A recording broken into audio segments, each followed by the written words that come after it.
आज आसतु बनैबा कोलथ डाली बा खट्टा मिठा कोलथ डाली। कम समय भितर केमिति कोलथ डाली आमे बनै पारुचे। चलतु देखंतु मु इठी आधा घंटा हब कोलथ को मु पानी रे भिजेई रखी देइतिली। ताको मु सीटी मार दउची, प्रेशर रे दे दउची 5 रु 7 टी सीटी मारी दउ। कोलथ डाली एमिति कले से बहुत टाइम नहीं थाए सिझिबा पई। ताको मु सीटी मार देले से कम समय भितर हे जिवो। किंतु मु लूण हळदी एका संगे पकई दउची। ताको वर्तमान मु सीटी मारिया पई छाड़ देउची। पूरा 5 रु 7 टी सीटी मारले देखंतु मोर हे गलानी। पूरा 5 रु 7 टी सीटी मारी सारला परे देखौची तथापि सेमती कोलथ डाली सिझी गलानी।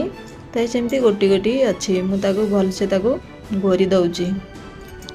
आपण माने ताको चूरा करिकी खाई परिबे, ग्राइंडिंग करिकी। आगे तो हमर माँ माने ताको सब चक्की रे चूरी किरी ताको खाउथिले। कोलथ डाली पेट पई बहुत भलो।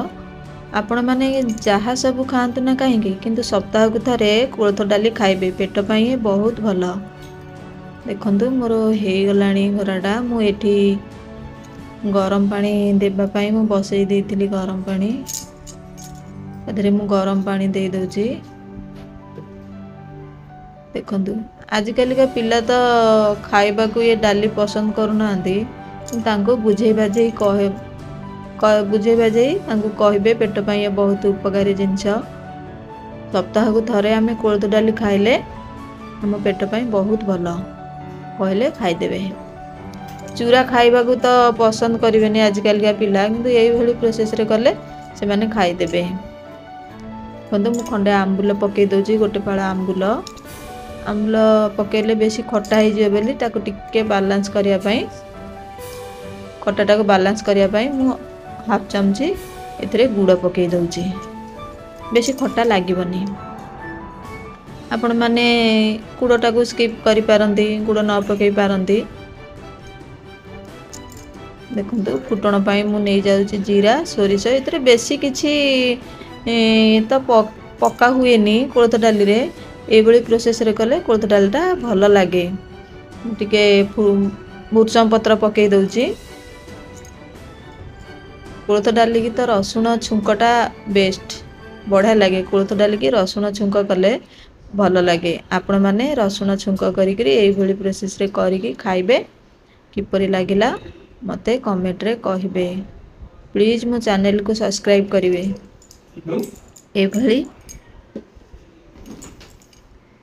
मो चैनल रे आपण माने पाई परिबे बेसी करी घरे ही उपकारिता, तापरे रोसेई आ किछि इंटरेस्टिंग कहानी ए भली मो चैनल रे आपण माने पाई परिबे। मो चैनल को निश्चिंत सब्सक्राइब करंतु, कमेंट करंतु कोलथ डाली किपरि लागिला। आपण माने एमती बनेकी खाइबे मते निश्चिंत कमेंट रे जणेबे। देखंतु मोर कोलथ डालीटा रेडी हो गला। आपण माने ग्राइंडिंग करिकी ताकू चलेकी चूरीकी भी खाई परिबे। मु एमती करूची। चूराटा खाइबा को बेसी पसंद करंतिनी, हमर एमती करिकी खाइबा को पसंद करंती। मो कोलथ डालीटा रेडी हो गला। देखंतु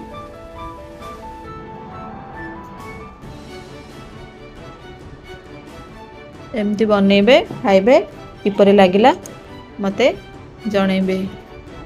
नुआ थिले मो चैनल को सब्सक्राइब करिवे। बहुत किछि घरे उपकारिता पाइबा पई।